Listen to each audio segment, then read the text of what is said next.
안녕하세요. IMS 영센터 이승현입니다. 영상으로 뵙게 돼서 반갑습니다.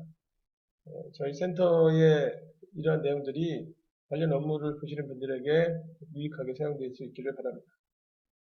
이번 시간에 설명해 드릴 내용은 제조 공정 및 설비 배치가 되겠습니다.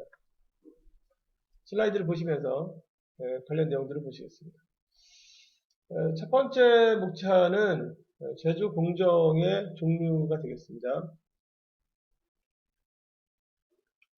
우선은 그 제조 공정은 재료를 갖다가 완제품을 만드는 절차를 제조 공정이라고 합니다.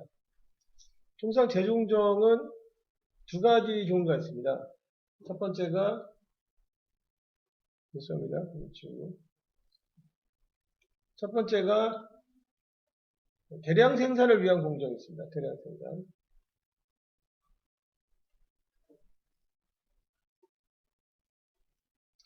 주로 이제 대량 생산을 그 공정으로 사용하는 경우에는 사업 전략을 박리담의 전략을 쓰고 그 다음에 제조를 미리 해놓는 그런 경우에 이제 대량 생산을 쓰고요. 대량 생산이라고 하면 보통 어느 정도까지 만들어야 하루에 몇 개를 만들어야 대량이냐 기준이 지금 뭐 하신 분들이 계실 수도 있는데 대량으로 생산한다 하면 물건이 하루에 보통 3, 400개 정도는 나와야 됩니다. 그러니까 제품을 만들 때 하나 만들 때 60초를 넘으면 안 돼요. 그래서 60초 안에서 생산하게 되면 제품을 초단위로 생산하게 되면 통상 우리가 대량 생산 이렇게 얘기를 하고 우리가 흔히 쓰는 대량 생산에 의해서 나오는 제품들은 대표적인 것들이 뭐 공산품들도 되겠고 가전제품들도 그렇고 가전제품들은 이제 냉장고가 나오면 뭐 10초마다 하나씩 나오는 공정들도 있고 하니까 그 다음에 자동차가 마지막 대량 생산되는 제품이 되겠습니다. 자동차는 물건이 나올 때 장비인데 공장이 굉장히 크죠. 굉장히 커서 연속으로 계속 자재가 들어가고 생산이 계속 이루어지고 해서 제품이 60초에 하나씩 나옵니다. 실제로 가서 보면 60초마다 자동차가 생산되고 생산될 때마다 크락신을 올려주거든요. 빵, 빵 이렇게 올려주거든요. 60초마다 이렇게 울리는 거죠. 보통 이제 생산 라인이 좀 앞서 있고 그 다음에 제품의 수요가 많다 그러면 만들 때 50초마다 만들 수도 있습니다. 대단하죠. 그래서 대량 생산을 이제 그렇게 생산하기 때문에 초단위로 생산하기 때문에 제품 하나 만들었을 때 드는 비용이 적게 드는 겁니다. 대부분 다 재료비만 들죠. 시간에 따라서 비례하는 비용이 인건비하고 기계 관련된 비용인데 인건비하고 기계 관련된 비용은 60초마다 나온다면 60초 정도만 드는 거니까 실제로 제품이 같은 기능을 하고 같은 품질 수준이고 같은 용도로 쓰이더라도 주문받아서 만드는 제품보다는 훨씬 더 싸게 고객들이 쓸 수 있습니다. 그래서 남녀노소 많이 쓰는 제품들의 경우에는 이런 대량 생산 라인을 깔아서 제품을 생산하고 그 다음에 시장에 이제 가격이나 속도를 가지고 물건을 파는 거죠. 두 번째 생산 라인은 공정은 다품종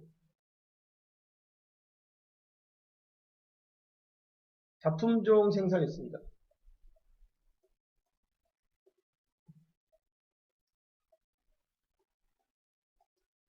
다품종 생산은 생산 전략을 주로 주문받아서 생산하는 전략을 쓰고 사업계획 자체가 주로 뭐 차별화 전략, 각각의 고객에 대해서 주문한 것, 고객이 원하는 그 품목으로 차별된 서비스를 하겠다.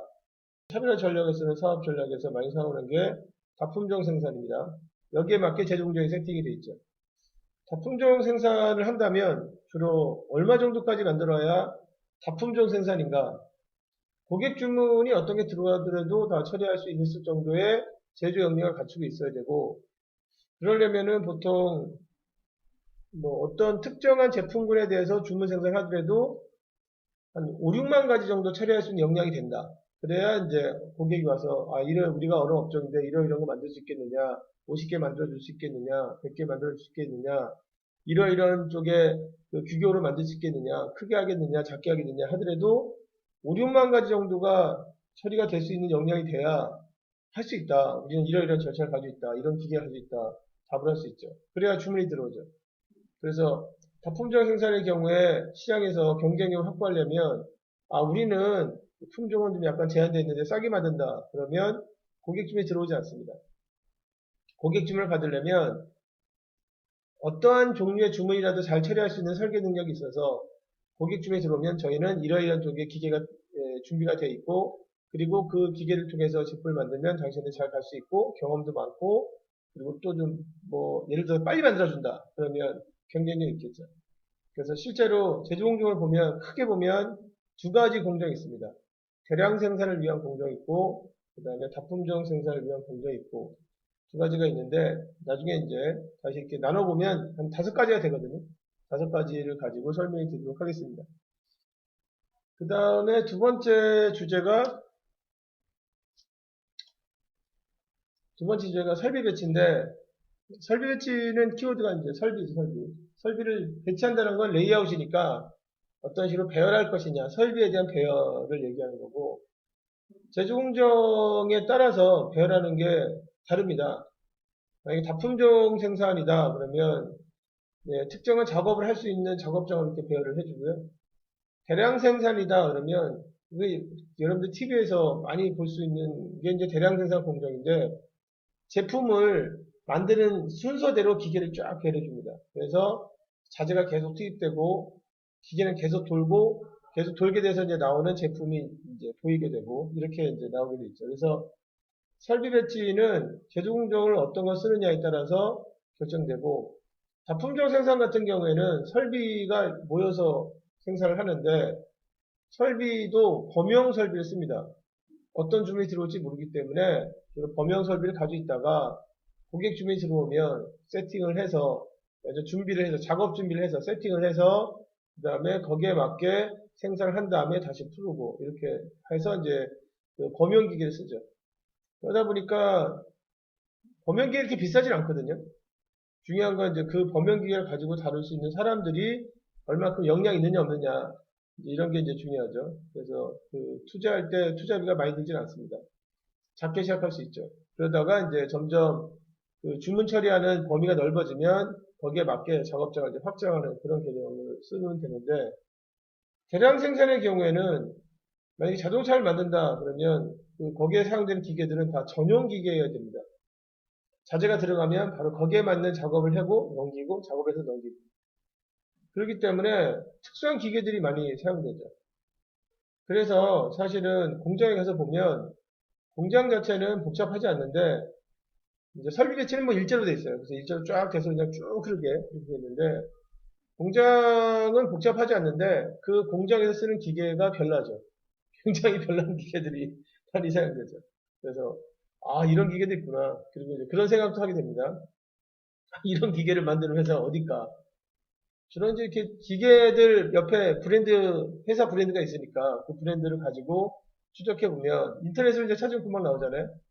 그러면 그런 설비들을 만드는 회사들이 뭐 일본 회사나 독일 회사나 한국 회사들도 있습니다. 근데 일본이나 독일이나 미국에 있는 회사들이고 가만히 이제 연역을 따져보면은 굉장히 오래된 회사들. 사실은 부가치가 이제 그런 회사들에서 많이 나죠.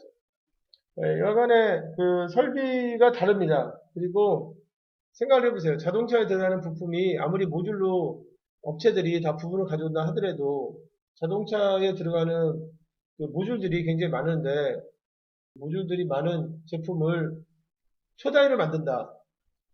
그러면 공장이 굉장히 커야겠죠. 기계도 굉장히 많이 사용되죠. 그래서 보통 공장을 지을 때 뭐 몇천억이 들었니, 뭐 아니면 조 단위가 들었느니, 뭐 이렇게 얘기하는 겁니다. 반도체 같은 경우에는 사람이 들어가서 일을 하는 작업장이 아니거든요. 디스플레이나 반도체 같은 경우는. 그러다 보니까 다 기계로 만들고, 기계를 이동시키고, 기계로 다 돌리고 해야 되기 때문에 보통 이제 설비를 공장을 한번 져서 설비를 그 안에 이제 세팅하게 되면 1조가 들거나 2조가 들거나 그렇게 되죠. 그래서 반도체 같은 그런 대량 생산 공장 같은 경우는 아직까지도 누가 더 큰 공장을 가지고 있느냐가 경쟁력이 되는 겁니다. 사실 대량 생산이라는 게 우리 그 일상생활에서 흔하게 느껴지는 그런 생산 방식이라고 생각하지만 실제로 인류가 대량 생산을 하기 시작한 것은 한 120년 정도밖에 안 됐습니다. 자동차 라인이 제대로 포드 라인이 깔려서 지금 제품 자체가 45초마다 최초의 그 자동차량이 45초마다 자동차 나오는데 그렇게 물건을 만들었던 시절이 한 100년 정도밖에 안 됐습니다. 1920년대니까. 그 당시에는 보통 자동차의 경우에는 주문받아서 만들었겠죠. 주문받아서 만들게 되면 제품을 잘 만드는 어떤 숙련도가 높은 분들이 이제 모여서 제품을 만들었을 텐데 만드는 시간이 뭐 약간 다르게 했지만 최소한 15일에서 45일, 뭐 60일 이렇게 걸렸을 거예요. 그러다 보니까 비쌌겠죠.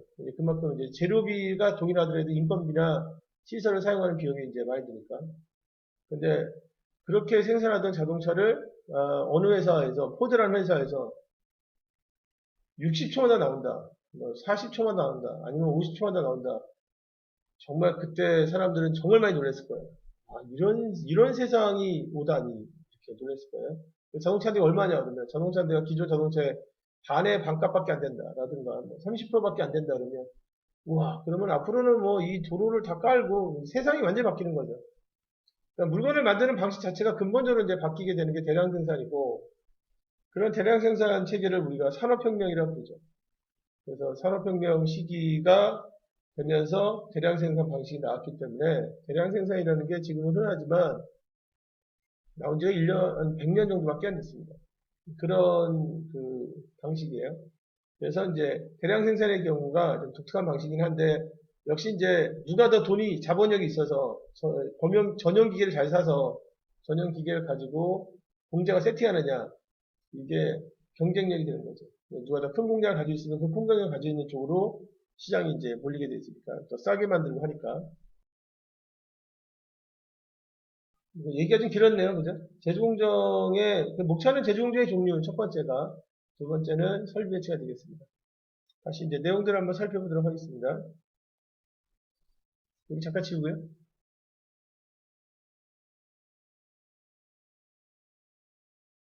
우선은 먼저 보실 게 제주공정의 종류인데 제주공정 저희가 잠깐 나왔습니다. 재료를 갖다가 특정 제품 또는 제품군으로 바꾸기 위해 사용되는 작업들 또는 작업 순서를 제주공정이라고 한다. 저희가 물건 여기 이제 말은 제조공정 이렇게 돼 있지만 영어로 보면은 물건을 만드는 절차로 돼 있습니다. 영어로 보면 뭐 금방 쉽게 이해하실 수 있죠. 제조공정 안에는 이제 어떤 것들이 있냐면 작업 순서 1단계 뭐하고 2단계 뭐하고 작업 순서 그리고 이제 그 작업 순서를 정해놓고 그 다음에 제품을 만들고 그 다음에 가능한 한 지금 사용하고 있는 작업 순서는 지금 기술이나 지금 우리가 가지고 있는 역량으로서는 가장 좋은 작업 순서로 이제 정리해서 쓰죠. 그걸 표준 작업이라고 합니다. 그 다음에 작업 조건에는 어떤 것들이 있냐면 시간을 어떻게 한다. 각 작업을 할 때, 작업이 이제 하나면 하나의 작업을 할 때, 근데 제품이나 만드는 어떤 뭐 서비스나 서비스 절차가 있겠죠. 근데 제품이 복잡하면 복잡할수록 제품을 한 번에 만들 수는 없습니다. 그래서 여러 단계를 거치죠. 사실은 여러 단계를 거쳐서 만드는 제품을 줄이는 그것도 굉장히 중요한 기술이긴 합니다. 여하간에 작업을 할 때 한 단계를 딱 해서 물건을 만드는 제품은 흔치 않고요. 대개는 뭐 3단계를 거친다든가 20단계를 거친다든가 300단계를 거친다든가 몇천 가지, 수천 가지의 절차를 거친다든가 해서 이제 만들어지죠. 그래서 이제 각 작업의 순서 및 지금 각 단계별 시간, 그 다음에 어떤 장비를 쓰는지, 어떤 기계를 가지고 해야 되는지, 기계가 정해져 있습니다. 품종 생산의 경우에는 기계가 주로 이런 기계 쓰는데 만약에 이 기계가 문제가 되면 대체 기계로 어떤 거 쓴다. 이런 대체 작업이 있고요. 그 다음에 다품종 생산이 아니라 대량 생산의 경우에는 이미 제품을 만드는 기계가 딱 정해져 있어서 전용화된 기계를 가지고 생산을 한단 말입니다. 그렇기 때문에 당연히 이 기계가 안 되면 그냥 쓰는 거죠. 그거 외에는 다른 방법이 없으니까. 그러니까 지하철 갈 때 특정 역이 문제가 생기면 지하철 쓰는 거랑 동일한 거죠. 그런데 만약에 이제 차로 간다 그러면 가는 길이 이제 좀 좋은 길이 있죠. 빨리 갈 수 있는 길. 안 막히고 빨리 갈 수 있는 길. 근데 만약에 그 길에서 뭐 사고가 있었다든가 공사를 한다. 그래서 꽉 막혔다. 그러면 가는 길 이렇게 돌아갈 수도 있죠. 그래서 그렇게 이해하시면 좋을 것 같습니다. 그 다음에 거기에서 업무를 본 작업자 등으로 이제 구성되어 있다. 그 제조공정의 종류는 다음과 같습니다. 순서대로 이렇게 보시면 우선은 이제 프로젝트 공정 있고요. 그다음 두 번째 잡시학 공정이 있고, 그 다음에 이제 배치 공정이 있습니다.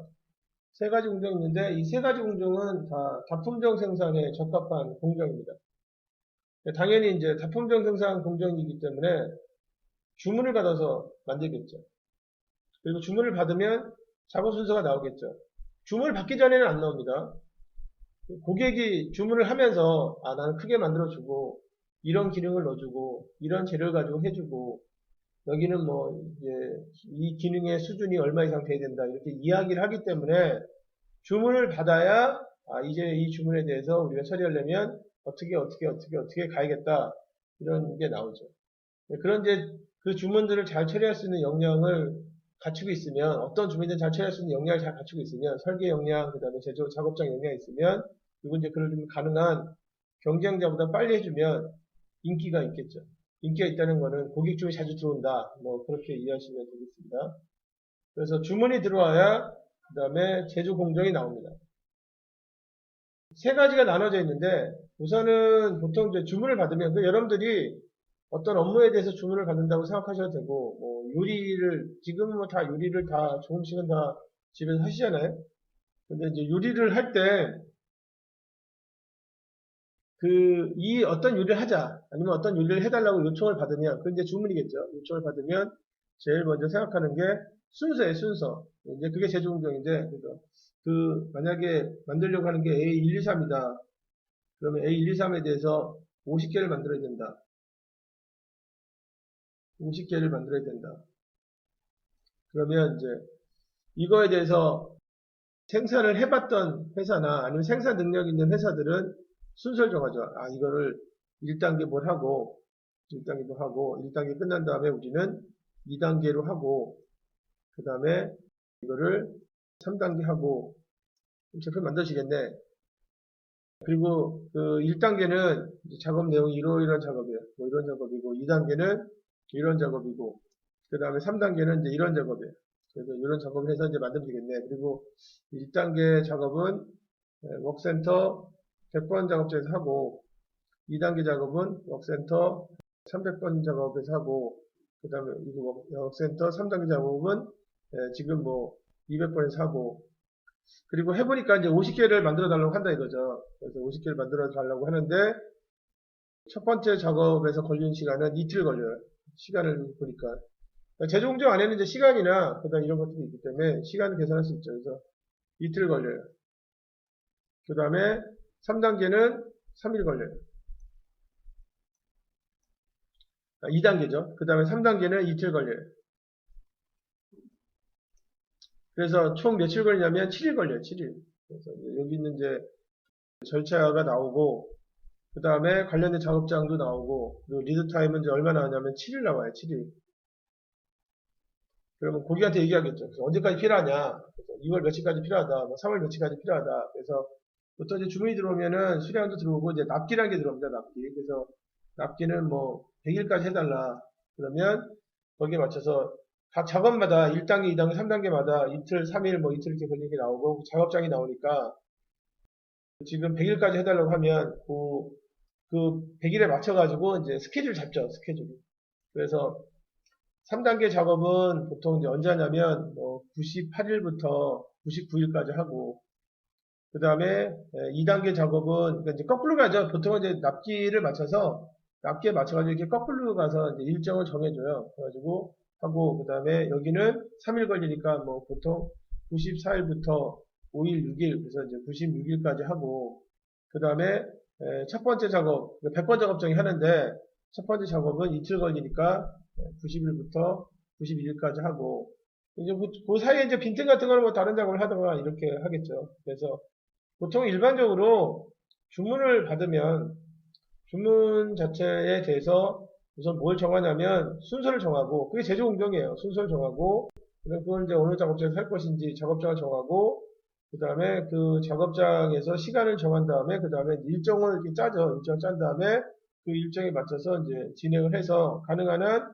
고객이 원하는 품목을, 그다음에 고객이 원하는 수량으로 그 날짜까지 갈 수 있게 이렇게 만들어줍니다. 그리고 이제 이런 거 할 때 기본이 그 회사의 각 작업장의 역량들이 다 파악돼서 이 작업장은 어떤 걸 잘한다 나와야 그래야 제조 공정이 나올 수 있죠. 이런 식으로 주문이 들어오면 그 주문에 맞춰서 작업을 짠 다음에 작업장을 돌아다니면서 만드는 방식을 우리가 잡샷 공정이라고 합니다. 잡샷 공정. 제가 지금 설명해 드린 게 잡샷 공정입니다. 사실 잡샵이란 말이 해석이 안 돼서 사전에서도 잡샵이라고 합니다. 단어 자체가 워낙에 무식한 단어이기 때문에 그냥 현장에서 부르는 말이에요. 그런 말이고, 우리나라 말로 굳이 이제 만약에 이걸 말을 마치면 어떻게 얘기할 수 있냐면, 작업을 작업장 돌아다니면서 하는 방식, 순서? 그래서 여기 보시면은 작업이 이제 주문이 들어오면 그 주문을 처리하려면 작업이 필요하잖아요. 그 작업을 100번 갔다가, 그 다음에 300번 갔다가, 200번 갔다가 이렇게 만들죠. 이렇게 주문이 받으면 그 작업에 맞는 선순서를 정하고, 그다음에 그 순서에 따라 작업장에 돌아다니면서, 작업장을 돌아다니면서 물건을 만드는 그런 공정을 잡샷 공정이라고 합니다. 우리가 보통 뭐 이런 잡샷 공정에서 물건을 만드는 거를 흔히 보기는 힘들고, 현장에 이제 가서 이런 업무를 봐야 볼 수 있잖아요.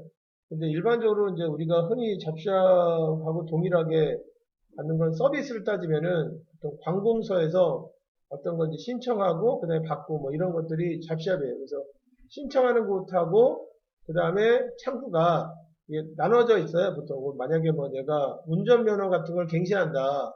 그러면 운전면허 갱신과 관련된 신청서를 써서 접수하는 창구가 따로 있고 그 다음에 받는데 거기서 받지 않고 딴 데서 받죠. 그러니까 보통 딴 데서 받습니다. 그래서 창구가 신청하는 창구가 있고 그다음 이제 그 다음에 그 다음 절차가 이제 그거 신청하면서 뭐 기존 뭐 관련된 비용 같은 게 있으면 다 내고 그 다음에 받는 데서 따로 이제 가서 받고 이렇게 해서 돌아다니면서 업무를 보죠.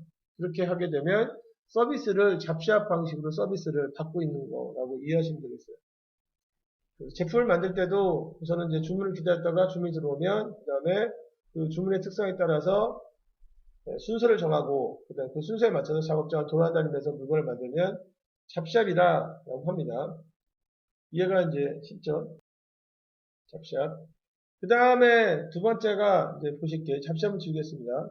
잡샵을 이제 지우고 프로젝트는 뭐냐면 보통 이제 주문을 가지고 하는데 제품을 만들려면 순서대로 이제 하죠. 보통은 순서대로 하는데 프로젝트는 시간을 굉장히 촉박하게 준 거예요. 아까 같은 경우에 7일 걸리잖아요. 그래서 1단계하고 2단계하고 3단계에서 7일 걸리는데 어떻게 시간을 줬냐면 3일 정도 준 겁니다. 3일. 아니면 뭐 이틀 정도 준다든가. 그렇게 해서 굉장히 시간을 촉박하게 주게 되면 그러면 제품을 어떻게 하냐면 그걸 이제 받았어요. 촉박하게 줬는데 3일, 7일짜리인데 3일 만에 해달라. 이걸 받았는데 이걸 받았어요. 그러면 어떻게 되냐면 작업만을 위한 팀을 구성한 다음에 팀을 구성해요. 팀을 구성한 다음에 이제 그 안에는 약간 이제 아까 이 A123을 만들 때 1단계, 2단계, 3단계인데 그 1단계, 2단계, 3단계의 제조 역량을 갖춘 사람이나 기계들로 팀을 구성한 다음에 동시에 하는 거죠. 동시에. 그래서 한쪽에서는 이 작업을 하고 있고 한쪽에서는 이 작업을 하고 있고 한쪽에서 이런 작업을 해서 그 다음에 그 A123을 만드는 거죠. 이 제품이 이제 A123이에요. 동시에 이제 막 진행하는 거죠. 동시에. 동시에 진행하면 우리가 물건을 만들 때 어떻게 만든다고 하냐면 프로젝트 하듯이 물건을 만든다 라고 해서 프로젝트 공정이라고 합니다. 그러니까 사실은 여기에 단어가 좀 빠진 거예요. 프로젝트 공정이라는 거는 프로젝트 하듯이 물건을 만든다. 그런데 보통 프로젝트는 시간이 좀 촉박하게 주거든요. 그래서 정상적으로 주면은 예를 들어서 어떤 건물을 짓는데 3년 정도 걸리는데 프로젝트로 진행해서 빨리 끝내야 돼요. 성과를 빨리 내야 돼. 그래서 이 건물을 지을 때 3년 정도 걸리는데 그렇지 않고 1년이나 6개월 만에 짓는다 그러면 이제 작업팀을 구성한 다음에 건물을 지을 때 건물을 만약에 지으면 건물을 지을 때 건물들이 생긴 게 예를 들어서 이렇게 생겼어요. 이렇게 생겼단 말이죠. 사실 이 건물 같은 거 지을 때는 다 프로젝트로 이제 프로젝트 방식으로 짓습니다. 그래서 이 건물을 지을 때 뭐 뼈대도 올리고 그 다음에 그 안에 뭐 지금 이제 그 설계한 대로 그 층별로 안에 실내에도 이제 지금 이제 뭐그 배송공사 같은 것도 하고 그 다음에 인테리어도 하고 막 이렇게 되면 보통 건물 같은 거 지을 때는 이 우선은 뼈대를 다 지은 다음에 그 다음에 실내를 다 지금 배송공사하고 그 다음에 인테리어하고 있는 게 아니라 한쪽에서 이 정도 진행하게 되면 그 다음에 이어서 계속 이렇게 진행하죠. 그리고 이제 그 다음에 이어서 이렇게 진행하고 그래서 동시에 여러 팀이 들어가서 그다음 작업을 하죠. 물론 이제 순서가 있으니까 먼저 그 이제 그 1번을 담당하는 팀이 먼저 들어가서 한다 그러면 어느 정도 진도가 나와야 그다음에 또 들어가서 하는데 결과적으로는 제품을 만들 때 동시에 여러 사람들이 자기 업무를 동시에 진행해서 만들죠. 그래서 제품 자체가 만약에 건물인데 건물이 몇 층짜리냐면 100층짜리다. 그러면 100층짜리를 지을 때 같이 쭉 해서 올라가죠. 쭉 해서 올라가죠. 우리나라도 지금 이제 높은 건물이 있는데 롯데타워 같은 데죠. 롯데타워 같은 경우는 쭉 해서 올라가니까 예전에 어떤 현상도 있었냐면 위에는 아직 안 짓고 밑에는 이미 다 공사가 다 끝나서 같이 진행했으니까 다 끝나서 그래서 밑에는 쓰고 이렇게 했었죠. 이렇게 주문을 봐서 만드는데 정상적으로 하면은 7일 정도 걸려요.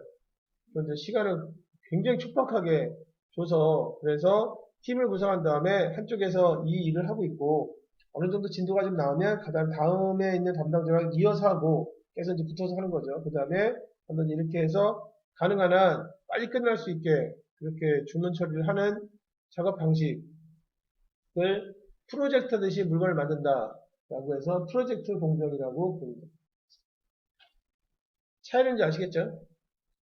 그 다음에 마지막이 이제 배치 공정이 되겠습니다.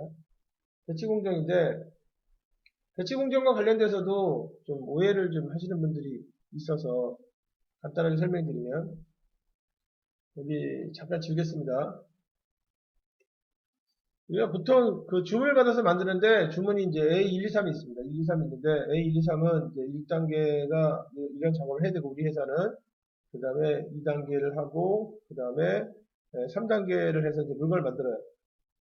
근데 주문을 받았는데 이렇게 쉽게 그냥 말씀드리면 그 지난주에 주문을 받았는데 A1, 2, 3도 주문이 들어왔고 그 다음에 A1, 2, 4도 주문이 들어왔어요. A1, 2, 3하고 1, 2, 4는 사실 만드는 게 똑같아요. 재료가 약간 틀리고 사이즈가 약간 틀리는 거지 만드는 거 자체는 똑같아요. 그 다음에 또 들어온 게 뭐냐면 지난주 들어온 게 A2, 2, 3이 들어왔어요. 2, 2, 3이. A2, 2, 3도 앞에 있는 A1, 2, 3이나 1, 2, 4하고 작업하는 방법은 동일합니다. 다만 이제 크기가 좀 다르고 뭐 약간 이제 특성들이 있어요. 그래서 주문이 어떻게 들어왔냐면 A1, 2, 3이 50개를 만들어 달라. 그 다음에 1, 2, 4는 100개 만들어 달라. 그 다음에 A2, 3은 50개 만들어 달라. 이렇게 만들었습니다. 그리고 이 작업장들은 다 1단계 이런 작업이 필요하고 그 다음에 2단계 이런 작업이 필요하고 3단계 이런 작업이 필요해요. 또는 여기 있는 위에 있는 작업들은 1, 2, 3단계가 다 똑같이 하고 1단계, 2단계만 같을 수도 있어요. 1단계, 2단계만 같을 수도 있어요. 하여튼 여하간에 공통적이에요. 그러면 여기 있는 작업을 따로따로 하지 않고 묶어서 하지 누가 이거를 따로따로 하겠습니까? 그래서 A1, 2, 3 다 끝난 다음에 A1, 2, 3 만들고 2, 2, 3 만들고 누가 그렇게 했어요? 같이 하지. 그래서 작업장에 가서 같이 이렇게 만들죠. 같이 만드는 거죠. 그래서 묶어서 작업 내용이 비슷하니까 그걸 묶어서 전체 작업 절차나 아니면 일부 작업 절차를 같이 하게 되면 그러면 우리가 그거를 묶어서 작업장을 돌아다니면서 작업한다. 그래서 배치 생산이라고 합니다. 원래 배치 잡샵이었겠죠. 나올 때. 그래서 여기 이제 묶어서 같이 작업을 하고 여기도 작업을 하고 그리고 여기도 이제 작업을 같이 이제 묶어서 하겠죠. 주문을 받은 다음에 주문 내용을 보니까 비슷해. 그러면 그거를 같이 묶어서 하지 따로따로 할 일은 없잖아요. 그렇게 생산하는 경우를 우리가 배치 생산 사실은 이제, 죄송합니다. 여기 잠깐 지우고요. 이거를 배치 생산이라고 불러줘요. 배치 생산. 그러니까 묶음 생산이라고 하죠. 그래서 주문받아서 물건을 만들긴 하는데, 주로 제품 자체가 이렇게 주문을 받아오면 좀 공통적인 게 있어요. 그래서 좀 더 빨리 처리하기 위해서 이제 묶어 생산하게 되면 배치 생산 공정을 갖는다. 이렇게 얘기하고, 주로 이제 주문 생산 중에서 뭐 예를 들어서 특성화된 어떤 시장에서 주문을 받는다.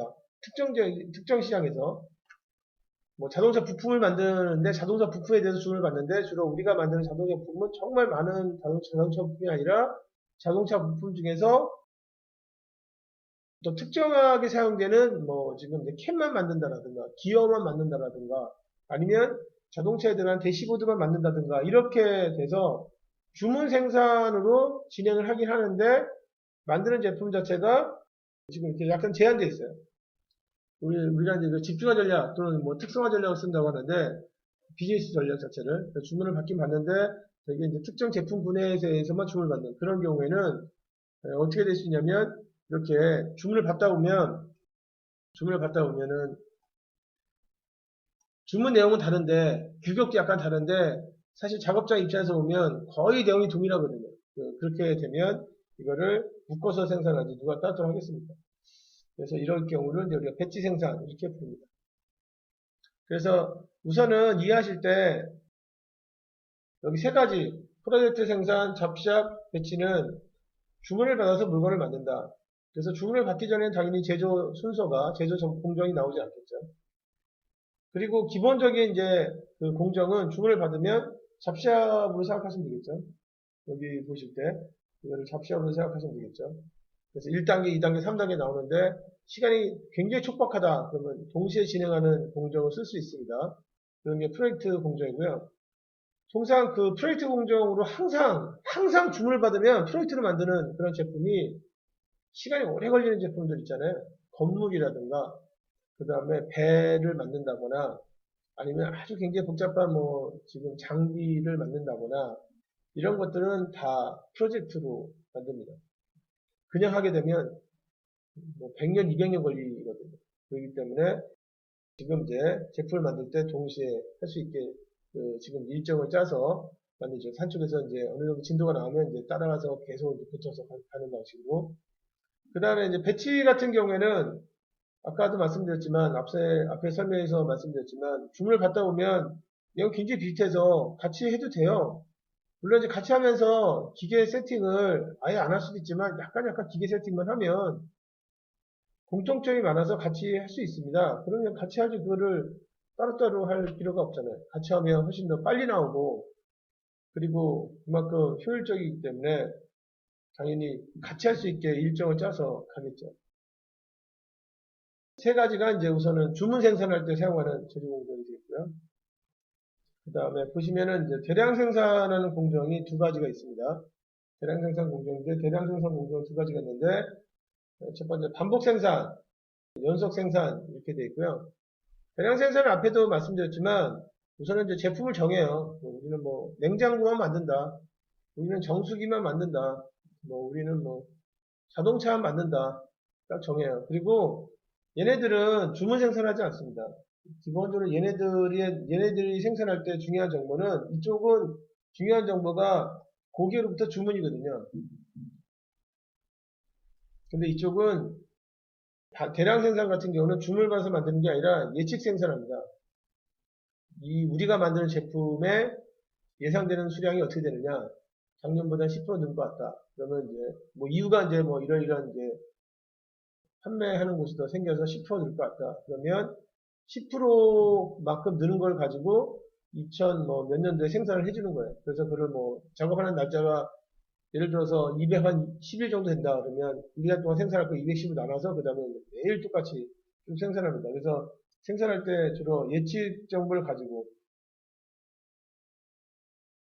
생산을 해요. 그러고 나서 이제 물건을 만든 다음에 이제 파는 거거든요. 그러니까 방식이 완전히 다르죠. 미리 만들어 놓고 그 다음에 나가는 거니까. 앞에서 배웠던 세 가지는 주문이 들어와야 이제 뭔가를 하는데. 그러니까 우선은 예측을 해서 만들고 그 다음에 어떤 게 정해져 있냐면 제품이 정해져 있어요. 그래가지고 우리는 이제 A를 만든다. 그리고 이제 예측 생산한다. 그리고 A를 하루에 몇 개씩 만드느냐. 올해는 하루에 500개씩 만든다. 그러면 거기에 맞게 지금 기계를 딱 배열을 하죠. 그래서 1번 기계, 2번 기계, 이건 다시 쓸게요. 1번 기계, 2번 기계는 하지 말고, 그 다음에 지금 여기에 이런 1단계 작업을 해주는 기계들, 2단계 작업을 해주는 기계들, 3단계는 작업을 하는 기계들, 이렇게 하고, 그 다음에 그 앞에 재료들을 이렇게 준비해 놓고, 재료들을 준비해 놓고, 그리고 장비들은 다 전용화되어 있죠. 그러니까 기계가 한 대 쓰일 수도 있고, 여러 대 쓰일 수도 있고, 그렇거든요. 그리고 기계에서 하는 작업 자체가 좀 길면, 그 같은 작업을 하는 기계를 이제 한 두세 대 이렇게 쓸 수 있습니다. 근데 하여튼 여하간에 이렇게 재료를 준비한 다음에 재료가 계속 투입되죠. 그리고 작업은 계속 똑같은 작업이 계속 이루어져요. 이러면서 이제 뭐가 나오냐면 A가 나오죠.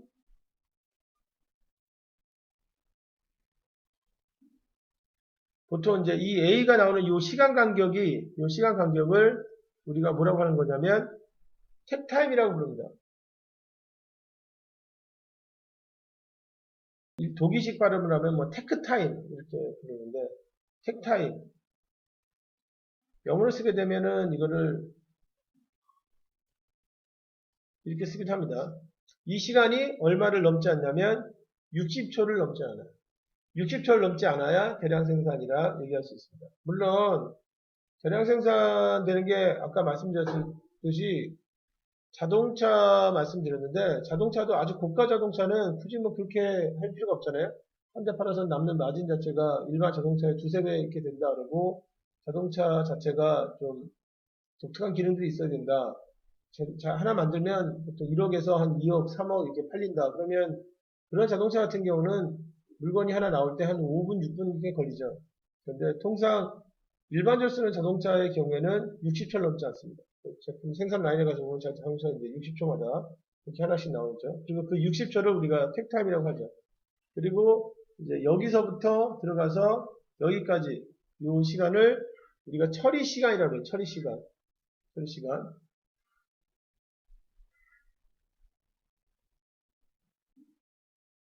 스루풋 타임이라 부릅니다. 이 처리 시간이 자동차 같은 경우는 보통 30시간에서 20시간 정도, 공정 자체가 좀 좋으면 20시간, 24시간, 22시간 정도 만에 제품이 나오고요. 근데 공정이 좀 오래된 공정 같은 경우는 30시간, 35시간 이렇게 걸립니다. 그 다음에 가전제품 같은 경우는 10시간에서 20시간 정도 사이, 휴대폰 같은 경우도 마찬가지입니다. 굉장히 짧게 나오죠. 제품 자체가 그냥 그날 들어가면 그날 나온다는 뜻이에요. 재료가 들어가면 이 안에서 많은 기계들을 거쳐가지고 그날 나온다. 이런 거고, 그 다음에 이제 제품이 나오는 연속적인 시간 간격이 대량 생산은 60초를 넘지 않는다. 이렇게 이제 보시면 되겠습니다. 그런데 이름이 두 가지잖아요. 그래서 반복 생산하고 연속 생산 두 가지인데 차이가 무엇이냐?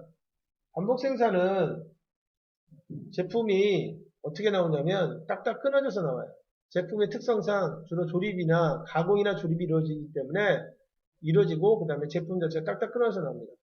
제 대표적인 자동차, 가전제품, 휴대폰 이런 것들이 반복 생산에서 이루어지는 게 이제 대부분이고 이런 거 딱딱 끊어서 나오기 때문에 이제 우리가 반복 생산을 합니다.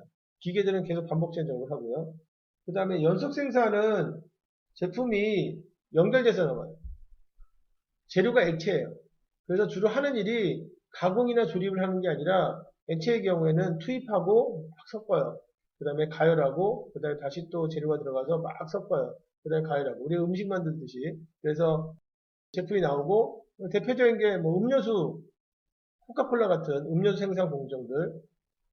음료수 같은 경우는 계속 연결돼서 계속 나오잖아요. 재료도 계속 섞여 있고 맨 마지막에 포장되기 전까지는 액체로 돼 있으니까 끊어지지 않잖아요. 그래서 계속 나와요. 계속. 그래서 나오는 것도 주로 이제 하루에 뭐 지금 뭐 몇 톤 나온다. 아니면 뭐 몇백 톤 뭐 이렇게 나온다. 이렇게 얘기하고 그 다음에 제품도 뭐 깎거나 이런 게 아니라 섞는 거죠. 섞고 그 다음에 분자 간에 이제 지금 분자 간에 결합을 시키고 분자 간에 결합을 잘 시키기 위해서 가열을 하거나 끓이는 게 좀 안 좋다. 그러면은 숙성 같은 걸 시킬 수도 있어요. 그러니까 오랫동안 놔둬서 이제 분자 간에 결합을 시킬 수도 있고 좀 빨리 하고 싶다. 그러면 촉매제 같은 걸 넣어서 이제 그 다음에 분자 간에 이완시킨다, 분자 간에 결합시킨다든가 이거 촉매제 같은 걸 넣어서 이제 주로 하는 작업이기 때문에 하는 일이 주로 넣고 끓이고 뭐 섞고 뭐 이런 일로 되어 있습니다.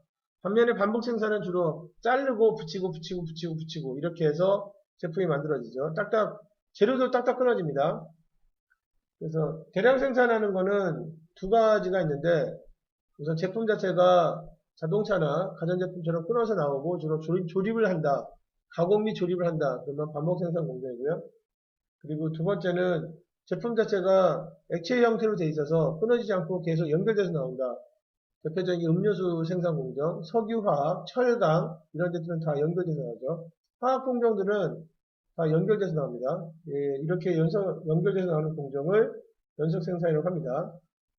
그리고 이제 세팅이 이렇게 딱 되어 있기 때문에 제품 자체 품종은 많을 수가 없어요. 그래서 반복 생산 같은 경우에는 그다음에 이제 끊어져서 자재가 들어가니까 색깔 같은 거를 다르게 넣을 수는 있잖아요. 같은 모양이고 똑같이 만드는데 색깔만 다르게 그러다 보니까 반복 생산 같은 경우는 제품 종류가 몇천 가지 정도까지 나올 수 있어요.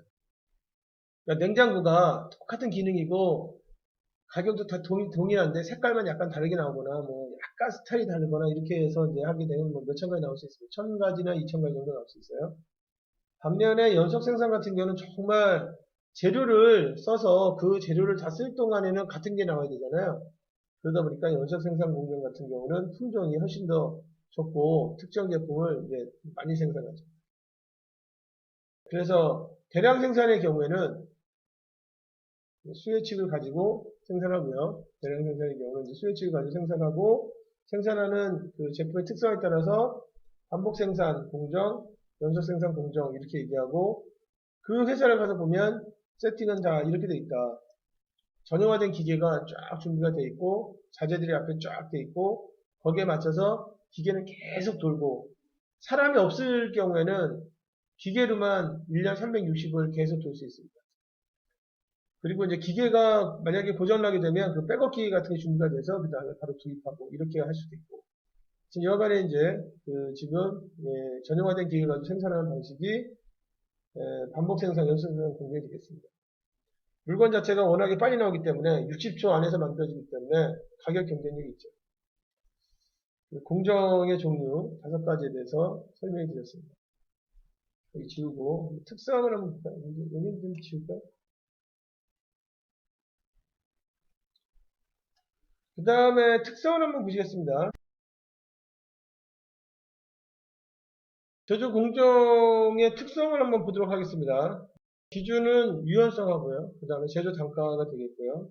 우선은 잡샵은 어떤 경우에 사용하는 거냐면 잡샵은 주로 이제 제품에 대해서 소량 생산, 그러니까 주문 생산이니까 뭐 주문이 많이 들어와 봐야 몇만 개씩 들어오진 않잖아요. 몇만 개씩 많이 들어오게 되면 대량 생산 체계를 만들어서 제품을 만드는 게 좋죠. 소량 생산이니까 보통 뭐 몇백 개, 많아봐야 한 1000개 정도 주문을 통해서 만들고 그 다음에 표준화되지 않은 제품 당연히 그렇겠죠. 고객이 원하는 고객화된 제품이겠죠. 그렇게 해서 만드는 생산이 잡샵인데 우리가 흔히 이제 잡샵 생산으로 볼 수 있는 그런 환경이 가전제품 수리 같은 게 되겠습니다. 가전제품 수리는 서비스 센터를 얘기하는 거고요. 여러분들 그 서비스 센터 가만히 생각하시면 들어가서 그 다음에 제일 먼저 하는 게 번호표를 뽑죠. 번호표를 뽑고 들어가서 기다리죠. 자기 순서를 기다리고 그 다음에 이제 자기 순서가 되면 들어가서 얘기를 하죠. 이래저래서 왔다. 그러면 이제 거기서 준비를 하죠. 지금 이제 그래서 그거에서 서비스를 하고 나서 그 다음 우리한테 전달되게 되어 있습니다. 휴대폰 같은 경우는 제품 자체가 모듈로 되어 있기 때문에 지금 휴대폰은 뭐 좀 그 제품 자체가 여러 가지 기능이 있지만 다 모듈로 되어 있어요. 그래서 서비스 센터에 들어가서 만약에 액정이 깨졌다. 바로 액정 같은 걸 교환하고 나오는 거죠. 그리고 가만히 가서 보면은 가전제품 수리나 이런 서비스 센터에 가서 보면은 대기 시간이 굉장히 길어요. 그래서 대기해서 그 다음에 서비스 받고 나올 때 30분 걸렸다. 그러면 대기 시간이 한 10분에서 20분 정도. 그리고 이제 준비할 때 걸린 시간이 있고 실제 서비스를 그 수행할 때 걸린 시간은 한 5분 정도. 그래서 만약에 한 30분이었다 또는 40분이었다 그러면 그 중에서 실제 서비스 시간은 한 5분 아니면 이제 한 3분 이렇게밖에 안 되죠. 그러다 보니까 서비스 센터 이런 그 잡시합 생산에서는 얼마큼 이제 물론 이제 기술력을 가져서 고객 주문을 이제 처리할 수 있도록 세팅을 하게 하는데 중요한 거는 얼마큼 빨리 주느냐 이런 쪽에 노력을 좀 많이 합니다. 빨리 할 수 있는 시간적 여지가 있거든요. 그래서 실제 서비스 할 때 걸린 시간이 5분인데 고객은 여기 들어왔다 나왔다 할 때 1시간 걸린다, 60분 걸린다. 그러면 그 시간을 분석해서 실제 서비스하는 시간을 그대로 가져가고 그다음에 나머지 시간들을 줄일 수 있도록 노력을 하죠. 그래서 많이 줄이게 되면 이제 그게 경쟁이 되죠. 두 번째 보겠습니다. 배치 생산 보겠습니다. 배치 생산은 어디에 맞냐면 역시 주문 생산이고요. 그 다음에 소량 생산인데 특징이 이제 비슷한 특징을 갖는 이게 배치 생산과 관계되어 있는 단어라고 보시면 되겠습니다. 대표적인 데가 이제 주로 만드는 게 중장비 생산. 중장비니까 뭐 포크레인 같은 걸 만든다든가 건설 장비 같은 걸 만든다든가 이런 경우가 배치 생산하고 맞습니다.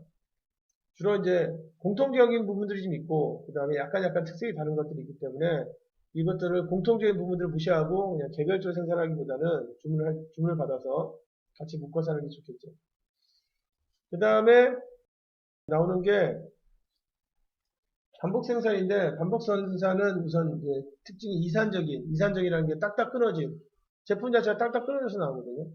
그리고 주로 앞에서 말씀드린 것처럼 주로 하는 행위가 가공한다든가 가공이라는 게 자르는 걸 얘기하는 거예요. 그 다음에 이제 붙이는 걸 조립이라고 하죠. 조립을 통해서 제품이 만들어집니다. 대량 생산하는 체계. 표준화가 많이 돼 있죠. 거의 똑같이 나오죠. 사실 똑같다고 보시면 되겠습니다. 다르다는 거는 색깔만 좀 다르다든가 아니면 약간의 어떤 특정 부위가 좀 다르다든가 이런 건데 그 제품 자체의 기능이라든가 성능 자체가 다른 건 아니거든요. 그래서 이 라인에서 종류가 500가지가 나온다 하더라도 가만히 들어가서 보면 색깔만 다른 거지 시장에서 물건 파는 거는 다 동일하고 그 다음에 뭐 고객의 약간의 뭐 취향에 따라서 빨간색 살 수도 있고 파란색 살 있는 거지 그걸 다품종 생산이라고 보지 않습니다. 뭐 나오게 되면 뭐 몇 회까지 정도 나올 수 있죠. 그리고 이제 그렇게 해서 만드는 대표적인 반복 생산 라인이 자동차 조립 라인이 되겠습니다. 자동차 조립 라인 보면 뭐 계속 작업장에서 굉장히 크죠. 공장도 몇만 평 되죠.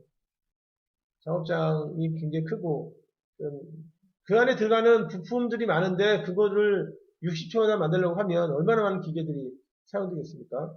거기 안에서 일하는 사람들이 몇천 명 또는 뭐 몇만 명 정도 일합니다. 우리나라의 울산에 있는 현대자동차 공장이 울산 현대자동차 공장이 아시아에서 제일 큰 자동차 공장 중에 하나입니다. 거기서 일하는 사람이 6만 5천 명이래요. 6만 5천 명. 엄청나게 많은 사람들이 하죠. 그러니 뭐 그 많은 사람들이 거기서 일하니까 공장터가 굉장히 크겠죠. 굉장히 크고 그 다음에 투자도 굉장히 많이 들어가고 그리고 그 안에 이제 기계들도 굉장히 많고 실제로 이제 이런 대량 생산에서는 그 많은 기계들이 같이 동시에 작동을 해줘야 되거든요. 만약에 하나라도 쓰게 되면 다 쓰기 때문에 손실이 크죠. 그런 것들을 계속해서 돌리는 게 능력입니다. 대표적인 자동차 그림 라인. 그 다음에 휴대폰 같은 경우에도 휴대폰을 만들 때 우선 휴대폰은 물건이 빨리 나오긴 하는데 모듈로 돼 있어서 이제 휴대폰 만드는 건 좀 복잡하지 않거든요. 자동차보다 복잡하지 않겠죠. 제품이니까 장비가 아니라. 그런데 우선은 휴대폰은 특징이 짧은 시간에 몇 천만 대가 나갑니다. 한번 출시하고 나면 3개월에서 6개월 사이에 뭐 1000만 대, 2000만 대를 팔아 치워야 되는 게 휴대폰이죠. 그러다 보니까 그 공정에 사용되는 기계가 굉장히 많죠. 그러니까 아까 잠깐 그 공정 순서를 그려드렸는데 1단계, 2단계, 3단계, 4단계 이렇게 있으면 실제로 1단계, 2단계, 3단계, 4단계에서 나오는 양이 많은 거예요. 양이. 이걸 만들어서 그 다음에 3개월에서 6개월 사이에 뭐 1000만 대를 팔고 1500만 대를 팔고 해야 되잖아요. 그럼 기계가 자동화된 기계가 몇백 대가 모여서 일하는 거냐면 500대 내지 700대 정도가 쫙 모여서 같은 작업을 막 돌리는 거죠. 장관. 엄청나죠, 엄청나. 기계 돌아가는 소리도 하고. 그래서 이렇게 딱딱 끊어진 그걸 이제 이산적인 제품이라고 하는데 그런 이산적인 제품을 생산하는 공정을 반복 생산이라고 할 수 있습니다. 그 다음에 이제 마지막으로 연속 생산. 연속 생산은 지금 화학적 특성을 갖는, 주로 제품 자체가 분자 간의 그 결합 구조를 통해서 제품이 달라지고 특성이 나오고, 제품을 주로 만드는 과정 자체가 섞거나 끓이거나 이런 과정입니다. 그래서 제품을 대량으로 생산하는 공정을 우리가 연속 생산이라고 부르고, 연속 생산의 가장 일반적인 공정이 뭐 정유 생산, 그러니까 석유화학과 관련된 생산을 얘기하는 거죠. 그래서 원유를 갖다가 그다음에 우리가 쓸 수 있는 그런 가솔린이나 디젤이나 아니면 가정에 쓰는 기름으로 만드는 과정이 지금 연속 생산 공정에서 이제 나오겠습니다. 그 우리나라에서는 이제 이렇게 만드는 회사가 뭐 SK 케미칼 같은 데가 있고 GS 칼텍스도 있고 그렇습니다. 주로 이제 제품 자체가 같은 일을 하는 거죠. 같은 재료 가지고 같은 일을 계속 반복적으로 하는 거고, 그 다음에 중간에 뭐 이렇게 바뀌는 게 별로 없어요. 재료가 뭐 따로따로 들어가는 게 아니기 때문에 같이 쓰여서 같이 혼합되고 하기 때문에 정말 순수하게 정말 많은 제품이 만들어지고 끊어지지 않게 나오는 거죠. 그 다음에 이거를 지금 유연성하고 생산 단가 측면에서 보면 아무래도 잡시업이나 배치는 주문에 의해서 제품을 만드는 공정을 취하고 있고, 그러다 보니까 당연히 유연성은 높죠. 유연성은 높은데 문제는 이제 시간이 오래 걸리기 때문에 생산 단가가 높습니다. 제품 하나 만들 때 들어가는 게 재료비, 인건비, 기계 관련된 비용인데, 인건비하고 기계 관련된 비용은 시간에 비례하기 때문에 시간이 길면 길수록 그만큼 제품 하나 만들 때 들은 비용이 올라가게 돼 있죠. 그래서 잡시합이나 배치는 우선은 우리가 잡시합이나 배치로 가자 하면 우선 기술력이 있는 거잖아요. 어떤 주문이라도 잘 처리할 수 있는 기술력이 있으면 이후에 그 다음에 계속 열심히 노력하는 게, 아무래도 이제 가격이 좀 떨어지는 게 좋으니까 비용, 시간을 줄이려고 되게 노력해요. 시간을 줄이면 그만큼 비용이 지금 이제 줄어드니까. 그 다음에 반복이나 연속의 경우에는 반대죠. 그래서 어떻게 되냐면 생산 단가는 낮은 편인데, 지금 여기 나와서 지워져가지고 안 보이는데, 잠깐 이거 지울까요? 여기 생산 단가는 지금 낮은 편이에요. 이거 좋아요. 경쟁력 있죠. 그런데 유연성이 지금 문제가 있죠. 유연성이 지금 이제 낮게 돼 있어요. 이쪽은 이제 반대로 생산 단가가 높은 게 되는 건데, 그래서 반복이나 연속 같은 경우는 유연성이 낮은 게 문제이기 때문에 어떻게 하면은 이 생산 라인에서, 이 라인에서 종류에 대한 유연성을 높일 수 있을까, 유연성을 이제 확보할 수 있을까 연구를 많이 하는 거죠. 그래서 유연성을 높이기 위해서 표준화시킨다든가, 그 다음에 지금 뭐 모듈화 시킨다든가, 그 다음에 괴종종을 간소하게 한다든가, 이런 노력들을 굉장히 많이 하고 있습니다. 다시 듣고요. 그래서 이런 노력들을 하게 되면 유연성이 올라가겠죠. 그래서 결국은 나중에 어떤 공정이 만들어질 거라 보냐면, 지금 이제 주문도 받고, 그 다음에 물건을 굉장히 빨리 만드는 그런 공정이 나올 거라고 생각하고 있습니다. 미래에는, 그를 우리가 뭐라고 얘기하는 거냐면, 레스, 커스터,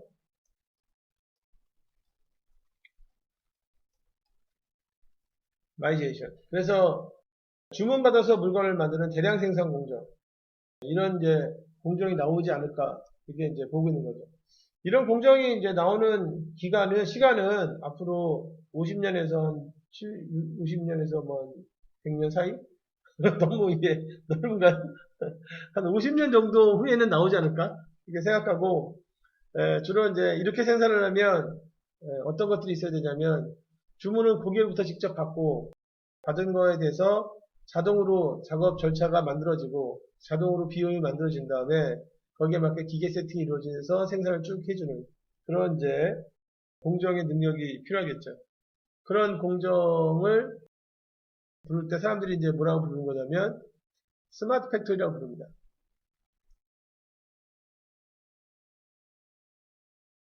스마트 팩토리. 일부, 아까 이제 제가 50년 정도 말씀드렸는데, 50년 정도 뒤에는 거의 뭐 많은 제품들이, 자동차까지도 이제 이렇게 만들어지면 매스 커스터마이제이션이 됐다고 얘기할 수 있어요.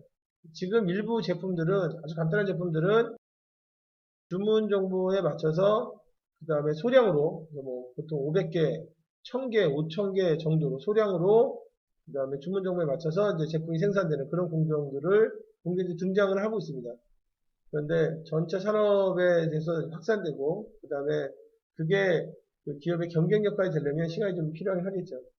그러려면은 어떤 게 있어야 되냐면, 주문이 들어오면 그 주문에 맞춰서 BOM을 만들고, 그 다음에 표준 작업을 스스로 표준 작업을 만드는 그런 기능들이 좀 있어야 되고요. 스마트 팩토리 안에. 그 다음에 두 번째는 작업을 하는 과정에서 기계들에 문제가 생기면 그 문제가 생긴 기계들을 자동으로 지금 이제 뒤로 빼서 예방 보전 쪽에 돌리고, 그다음에 새로운 기계를 집어넣고, 그런 어떤 기계로 생산하는 과정에서 기계에 문제가 생기는 거에 대해서 미리 파악해서 대응할 수 있는 그런 체계들도 마련되어 있어야 되고요. 이게. 그래서 그런 것들이 좀 이루어져야 이 매스 커스터마이제이션이 가능해집니다.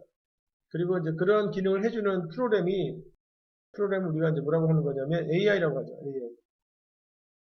AI의 그 기능들이 주로 이 다품종 대량 생산 체계에 유용하게 쓰인다. 이렇게 보고 있습니다. 미래학자들은. 사실 미래학자라고 얘기하기도 힘들죠. 지금의 생산이 그렇게 발전하고 있으니까.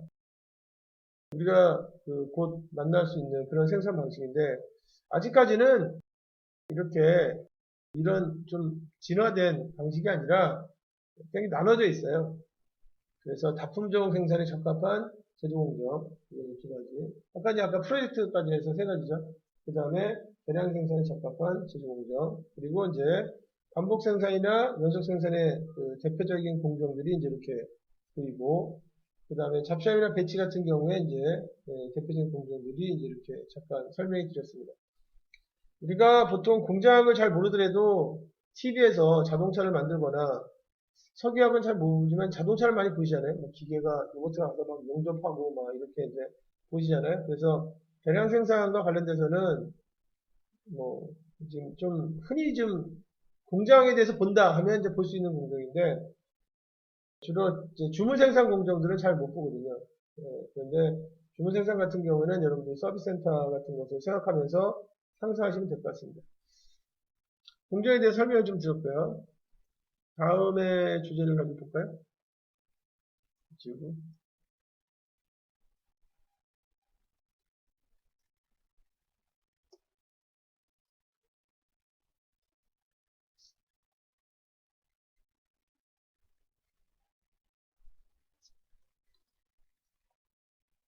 다음에는 이제 두 번째 주제가 설비 배치입니다.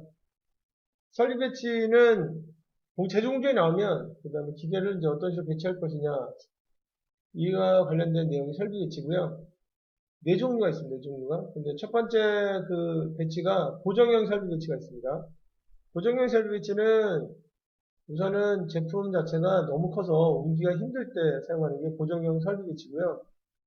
대표적으로 이제 만약에 건물을 짓는다 그러면 건물을 사용하는 곳에서 시작을 하죠. 그래서 그 옆에 이제 기계들을 갖다 놓죠. 그래서 각 공정이 동시에 진행하죠. 또 건물을 빨리 져야 되니까.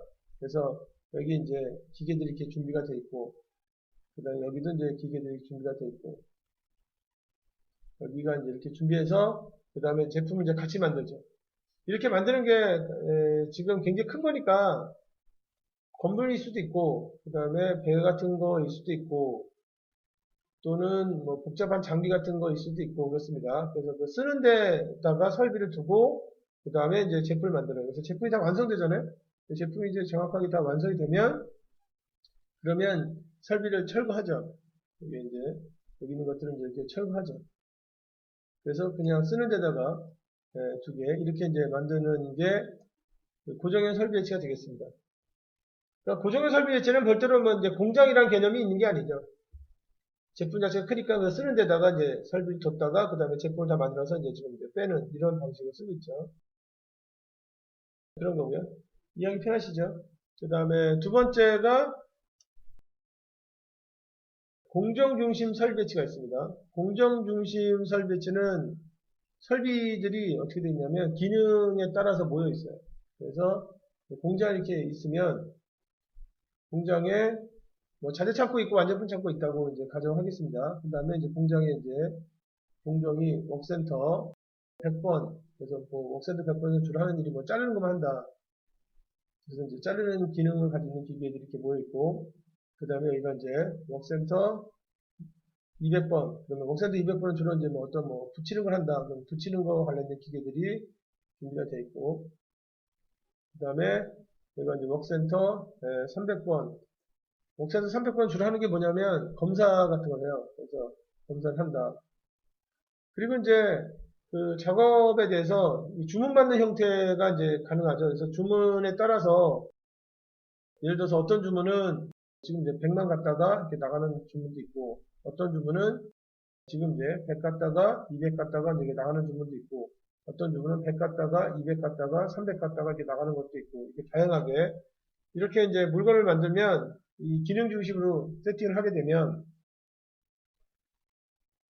작업장 100번 작업장, 그 다음에 200번 작업장, 300번 작업장 기능 중심으로 세팅하게 되면 그러면 우리가 이 기능의 안에 들어가는 주문들은 다 처리할 수 있잖아요. 그리고 이제 여기서 쓰는 기계들은 다 어떤 기계 쓰냐면 범용 기계 쓰는 거죠. 그래서 주문이 들어오면 그 주문에 맞게 작업 준비를 한 다음에 생산을 해주는 겁니다. 그래서 주문 자체를 이렇게 보고 만약에 지금 간단하게 자르는 작업만 필요한 주문이다 그러면 잘라주고, 그 다음 잘라서 붙이는 거다 붙여주고, 검사까지 필요하면 검사해주고, 아니면 뭐 검사만 필요한 거다 그럼 검사만 해주고, 붙인 다음에 검사한다 그러면 그렇게 맞춰서 이제 작업을 해주고, 작업 절차가 다양하게 나오죠. 이렇게 하게 되면 보통 3개의 작업장이 있다 그러면 각 작업장마다 처리할 수 있는 작업 종류를 가지고 조합을 해보면 거의 뭐 무한대가 나옵니다. 무한대가. 그렇기 때문에 지금 주문이 들어오게 되면 그 주문의 특성에 맞춰서 이 작업이 필요한 것들이 다 잡힌다 그러면 다 할 수 있죠. 그래서 이러한 품종 생산에 맞는 그런 이제 설비 배치를 우리가 뭐라고 얘기하는 거냐면 공정 중심 설비 배치 또는 기능 중심 설비 배치 이렇게 부릅니다. 영어로 하면 이제 프로세스 레이아웃이라고 하기도 하고, 그 다음에 여기 단어가 좀 빠졌는데 프로세스 또는 펑셔널 레이아웃이라고 하기도 하고 그렇습니다. 단어를 부를 때. 그리고 이제 요 같은 기계들을 모은 요 곳을 우리가 뭐라고 하는 거냐면 작업장이라고 합니다. 작업장. 그래서 단어가 이제 하나가 이제 나오죠. 웍센터. 웍센터는 같은 기계들을 모아놓은 곳을, 한 개 이상의 그 기능이 같은 기계들을 모아놓은 곳을 웍센터라고 부릅니다. 그 다음에 그 웍센터 안에 있는 요 기계들, 이제 같은 기계들이 이게 있는 거죠. 여기 이제 기계들, 얘네들을 뭐라고 하냐면 작업대라고 해서 웍스테이션이라고 합니다.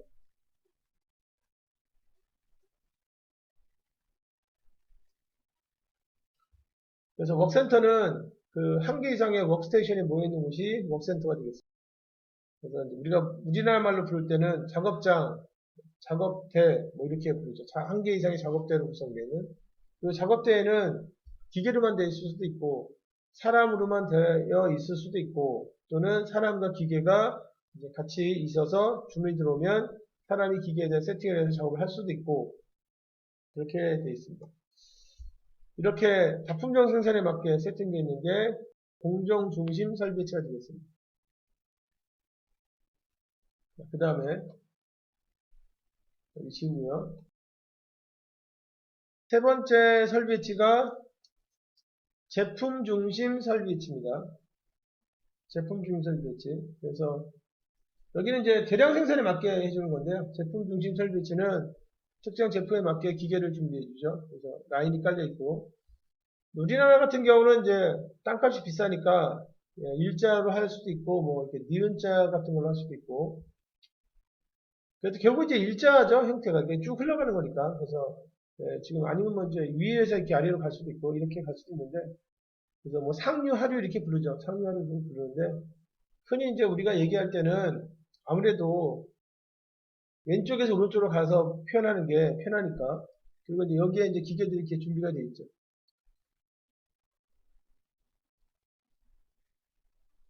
기계들이 이렇게 준비가 돼서, 그래서 이제 준비돼서 이제 뭘 만드냐면 A만 계속 만들 수 있게 이렇게 돼 있는. 근데 A가 지금 딱딱 끊어져서 나오느냐, 아니면 A가 다 붙어서 나오느냐, 액체로 나오느냐, 고체 형태로 딱딱 끊어서 나오느냐에 따라서 이 공정 자체를 부를 때 반복 생산에 맞게 설 배치를 했다. 또는 연속 생산에 맞게 설 배치를 했다. 이렇게 부르죠. 앞에 여기 이제 자재들이 준비되어 있고, 그리고 제가 그림으로 이제 그렸을 때는 기계가 몇 대 안 보이는데, 실제 이런 공정에서 기계를 보면 기계가 수십 대 또는 수백 대가 연로 쭉 돼서 만들어져 있고요. 그 다음에 길이도 굉장히 깁니다. 우리나라 같은 경우는 앞에서도 말씀드렸지만 땅이 좀 비싼 나라거든요. 그렇기 때문에 공장을 지을 때 20m, 30m 정도밖에는 라인을 못 가져가는데, 만약에 해외에 있는 곳인데 저도 듣기만 한 거예요. 그런데 이제 해외에 있는 곳인데 그 장소가 뭐 브라질이나 캄보디아나 또 브라질의 어떤 지역인데 굉장히 땅값이 싸다 그러면 라인의 길이가 200m, 250m 이렇게까지 깔고 그 다음에 생산을 한다는 겁니다. 그러니까 이제 원래 20m짜리 라인이 여러 단계를 거쳐서 뭐 저쪽 만들어서 여러 단계 거쳐서 만들어지는 게 한 번에 통으로 쭉 이제 깐 거겠죠.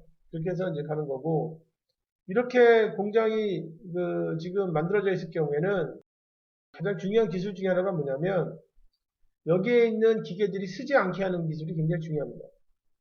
그러다 보니까 이제 이렇게 그 공정을 만들고 나면 설비들을 안정화시키는 기술들, 3종 OS라고 하죠. 그래서 설비 보정 관련된 기술들, 그 다음에 공급자하고 얼마큼 협력 관계를 잘 갖느냐, 매일매일 필요한 것만큼 이제 공급자들이 자재를 잘 투입해줘야 되는데, 그 자재를 투입할 때 분량이 하나라도 끼어 있으면 여기 라인이 20m짜리 라인이 있다 하더라도 하나의 분량 때문에 잘못하면 20m짜리 라인 다 쓸 수도 있거든요. 기계들이 작업을 못하고. 그래서 공급자들이 얼마큼 협력을 잘 해주느냐. 그 다음에 요즘에는 물건을 만들 때 어떻게 만드냐면 여기서 보는 것처럼 똑같이 A를 만든 게 아니라 첫 번째 A1이 나왔다가 그 다음에 뭐 A3가 나왔다가 A2가 나왔다가 이렇게 해서 색깔만 약간 다른, 기본 모양은 똑같은데 약간 다른 제품들이 나올 수 있게 그렇게 세팅이 되어 있거든요. 기술이 좀 좋아져서 표준화라든가 간소화라든가 모듈화라든가 이런 게 좋아져서, 그래서 자재가 여기 준비될 때 오늘 물건 만드는 순서에 맞춰서 자재가 준비가 되어 있어야 됩니다. 만약에 지금 만들기는 첫 번째가 A1이 나가고 두 번째 A1, A3, A2가 나가는데 이 순서대로 나가는데 자재가 이렇게 준비가 되어 있지 않으면 라인이 딱 쓰죠. 그래서 공급자가 얼마큼 이 작업 순서에 맞게 올바른 부품들을 잘 공급해 주느냐, 안에서는 설비 관리를 얼마큼 잘 해주느냐, 이런 것들이 이제 제품 중인 설비의 중요한 핵심적인 중요한 노력이 되겠습니다. 그 다음에 여기 이제 잠깐 지우고요. 그 다음에 쓰는 이제 설비치가 뭐가 있냐면 네 번째인데 셀형 설비치가 있습니다. 셀형은 뭐 이걸 이제 부를 때 셀 레이아웃 이렇게 부르거나 또는 뭐 셀룰러 레이아웃 이렇게 부르는데, 설비가 어떻게 됐냐면 이렇게 U자나 C자로 되어 있어요. U자나 C자로 되어 있습니다. 그래서 여기 첫 번째 기계 뭐 관련된 기계 있고 여기 기계들 있고, 그리고 이제 작업자들이 이제 이 안에서 일을 해요. 작업자들이 이 안에서 이제 작업을 해줍니다.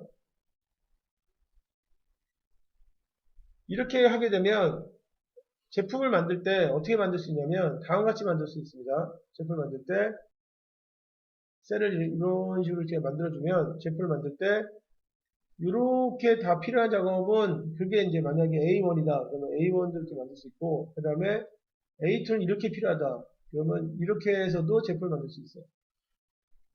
셀을 구성하게 되면 제품 자체가 전용 라인을 깔고 있기 때문에 빨리 나오는데, 두 번째 특성은 종류가 여러 가지가 나올 수 있습니다. 종류가. 그래서 어느 정도까지 나올 수 있냐면 제품이 나올 때 이 지금 이 흐름에 맞춰서 제품이 만들어지면서도 종류가 500에서 한 5,000가지 정도 아이템이 나올 수 있게 돼 있습니다. 그래서 셀을 좀 더 진화된 공정이라고 부르는 거예요. 종류가 좀 많이 나오니까. 그리고 이제 물건이 빨리 나오기 때문에 제품을 만들 때 이 범위 안에서는 500에서 5,000가지 아이템 범위 안에서는 주문을 받아서 만들 수도 있고, 주문을 받는다 하더라도 비용이 올라가지 않게 아까 나왔던 대량 지금 매스 커스터마이제이션 되게 그래서 주문받는 지금 이제 대량 생산 체계가 될 수 있게 이렇게 이제 만들어진 게 셀 설비치가 되겠습니다. 셀 설비치는 만들어진 지가 얼마 안 됐어요. 그래서 1970년대쯤부터 이제 나와서 그 다음에 지금 각 공장에서 이렇게 대량 생산을 하면서도 품종을 좀 많이 가져가는 업종들, 자동차 부품이라든가 그 다음에 전기전자 부품이라든가 이런 쪽에서 사용을 하고 있습니다. 여기에 있는 기계들은 자동화를 좀 시키고요. 그래서 가능한 한 작업 준비가 빨리 이루어질 수 있도록 자동화 시키고 그 다음에 이 안에서 일하는 사람들은 다양한 작업에 대해서도 다 이해할 수 있는 숙련도가 높은 사람들은 이제 쓰게 되어 있습니다. 그리고 생산 공정 자체를 유치할 수 있기 때문에 여기 작업장 안에서 뭐가 가능하냐면 협업이 가능합니다. 기계 자동화되어 있고 작업자들의 숙련도를 높여주고 그 작업자들은 특정 작업만 하는 게 아니라 여러 작업을 할 수 있게 숙련도를 높여주고 협업도 가능해지고 이렇게 운영돼서 제품을 만들 때 빨리 만들면서도 500에서 5000가지 정도 아이템까지 생산할 수 있게 해주는 그런 좀 진화된 앞선 그 설비가 셀형 설비 배치가 되겠어요. 보통 이제 설비 배치는 제조하는 공정에 맞춰서 배치가 이루어지는데 여기 설비 배치 가만히 특징들을 보시면 여기 잠깐 지우겠습니다. 특징들 보시면 고정형 설비 배치는 주로 건물 만들 때 썼던 설비 배치거든요. 인류가 건물을 번듯하게 만들기 시작할 때가 언제냐면 기원전 3000년 전부터 만들기 시작했습니다. 번듯한 건물들은. 기원전 3000년 전에 만든 게 피라미드죠, 피라미드. 지금도 사람들이 가서 보고 있고, 그 다음에 분석하고 있고, 그렇죠. 그 당시부터 고정형 설비 배치를 쓴 거죠. 그리고 고정형 설비 배치를 하면서 동시 작업이 항상 이루어질 수 있게. 이렇게 지금 이제 레이아웃도 짜고, 뭐, 그 다음에 거기에 대한 스케줄 짜고 했겠죠. 그 다음에 두 번째, 여기 공정중심, 고정형 설비 배치 오래된 거예요, 사실은. 그 다음에 그 공정중심 설비 배치는 주문 넣어서 물건을 만드는데 방식 자체가 뭐 예를 들어 간의 수공업 같은 형태거든요. 간의 수공업 같은 형태의 생산을 하는 거기 때문에 이 방식도 굉장히 오래됐죠. 사람이 제조라는 걸 할 때부터 이제 했던 방식이 이제 이런 공정중심 설비 배치고 그래서 사실은 다품종 생산 방식은 설비 배치는 굉장히 오래됐습니다. 그러니까 예전에는 대량 생산 능력보다는 주문에 의해서 물건을 만드는 것부터 시작했으니까. 그러면서 이제 기술이 발전해서 기계를 쓰기 시작하면서 산업혁명이 생기면서 대량 생산이 가능해지고 그 대량 생산에서 나온 게 제품 중심 설비 배치하고 셀형 설비 배치가 나오죠. 셀형 설비 배치는 만들어진 지가 50년 정도밖에 안 됐으니까 가장 최근에 만들어진 그 설비 배치라고 보시면 되겠습니다. 그러니까 가장 최근에 최신의 기능을 가지고 있다고 보시면 되겠죠. 그래서 이제 설비 배치는 조금 전에 이제 설명해 드린 것처럼 네 가지가 있고요. 그리고 설비 배치 그 네 가지 중에서 두 가지, 이 두 가지는 어디에 맞는 거냐면 다품종 생산, 그러니까 주로 프로젝트 생산을 한다든가 프로젝트 공정이라든가 두 번째는 작샷 공정이라든가 배치 공정이라든가 이런 데서 사용하겠죠. 그 다음에 제품 중심 설비 배치나 셀 설비 배치는 주로 이제 대량 생산 쪽에 맞는 그 공정입니다. 그래서 반복 생산이나 연속 생산이나 쓰겠죠. 셀 같은 경우는 그 연속 생산에서 쓸 수 없고요. 쓰기가 좀 어렵죠. 쓸 필요도 없고. 그 다음에 반복 생산 쪽에서 사용을 좀 하는데 종류를 좀 많이 가져가려고 했을 때 그때 사용하는 공정이 지금 이제 셀 설비 배치가 되겠습니다. 그리고 이런 설비 배치를 할 때 여기 고정형은 아니지만 지금 이제 공정 중심 설비 배치라든가 그 다음에 제품 중심 설비 배치라든가 셀 설비 배치라든가 할 때 사용하는 몇 가지 기법들이 있습니다. 중요한 기법들. 기법들을 이 강의에서는 설명을 드리지 않고요. 나중에 공정설계 쪽의 주제를 만들어서 진행할 때는 설계치에 사용되는 기법들, 예를 들어서 머서리들을 이용해서 지금 이제 쓴다든가, 주로 이제 그 머서리들을 이용하는 게 공정 중심 설계치에서 많이 쓰는 방법들이고요. 그 다음에 제품 중심 설계치에서는 라인 밸런싱 같은 것들이 있고요. 그 다음에 셀 설계치를 쓸 때는, 셀 레이아웃 쓸 때는 뭐 그룹 테크놀로지라든가 해당하는 제품군에 대해서 기계를 같이 이렇게 그 매칭시키는, 이걸 이제 우리가 그 셀을 만든다고 하는데 클러스터링이라고 해요. 클러스터링 하는 방법들, 이런 것들이 몇 가지 설계하는 방법들이 있습니다. 그런 방법들에 대해서 간단하게 소개해 드릴 수 있는 그런 시간이 있기를, 그런 시간을 만들도록 해보겠습니다.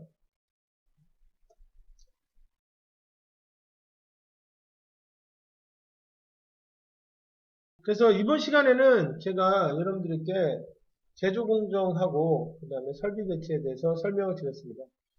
제조공정하고 설비배치는 두 가지 영향을 주는 요인은 대량 생산이냐 아니면 다품종 생산이냐에 따라서 지금 두 가지 방식이 영향을 받아서 나타나게 되어 있고요.